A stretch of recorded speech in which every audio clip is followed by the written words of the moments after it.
ഒരാഴ്ചത്തേക്കുള്ള ration നിങ്ങൾ ഈ കുടുംബത്തെ എത്തിച്ചിട്ടുണ്ടോടാ? ഈ ചോദ്യം ഇനി ചോദിക്കരുത് അല്ലേ? ഒരാഴ്ചത്തേക്കുള്ള റേഷനും ഒരു ദിവസത്തെ കറിക്കുള്ളതുണ്ട്. അയ്യേ, ഇതെന്താ മീൻ കൊണ്ടുവന്നിട്ടുണ്ടോ? ഇവിടെ മീൻ കൊണ്ടുവരാൻ പാടില്ലെന്ന് എനിക്ക് അറിഞ്ഞൂടാമേ. പിന്നെന്താ ഒരു നാറ്റം? അത് ഞാൻ 2 വട്ടം മീൻ അങ്ങാടിയിൽ ചുമന്നു. ജസ്റ്റ് ഫോർ ചേച്ചി, പൈസക്ക്. അമ്മ ഇതൊക്കെ വേഗം ഊണുണ്ടാക്കി, ഞാൻ കുളിച്ചിട്ട് വരാം. അമ്മ ഇരിക്കണല്ലേ? ഞാൻ പിന്നെ ഉണ്ടോളാം. അത് പറ്റില്ല. ഞാൻ അധ്വാനിച്ചുണ്ടാക്കിയതെന്ന് ഒരു പിടിയെങ്കിലും കഴിക്കമ്മേ. നിനക്ക് എന്താ പറ്റിയതുണ്ടേ? അമ്മ കഴിക്കേ.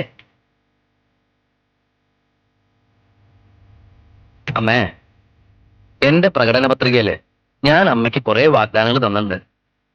വലിയ വീടും കാറും അങ്ങനെ പലതും. എന്താ എല്ലാം ശരിയായോ? ഇല്ലമ്മേ, അതൊന്നും എന്നെ കൊണ്ട് സാധിക്കില്ല. എനിക്കൊന്നും വേണ്ടോണ്ടേ. പിന്നെ ഈ കടക്കായിട്ട് ഓടിക്കുന്നത് കാണാണ്ടിരുന്നോ മതി. എന്റെ ആരെയൊക്കെ ജോലി ശല്യമുണ്ടാവൂലേ? എല്ലാം അവസാനിപ്പിക്കാൻ ഞാനെന്നെ കൂട്ടം ചെയ്യാൻ പോവാ. അതെന്താ?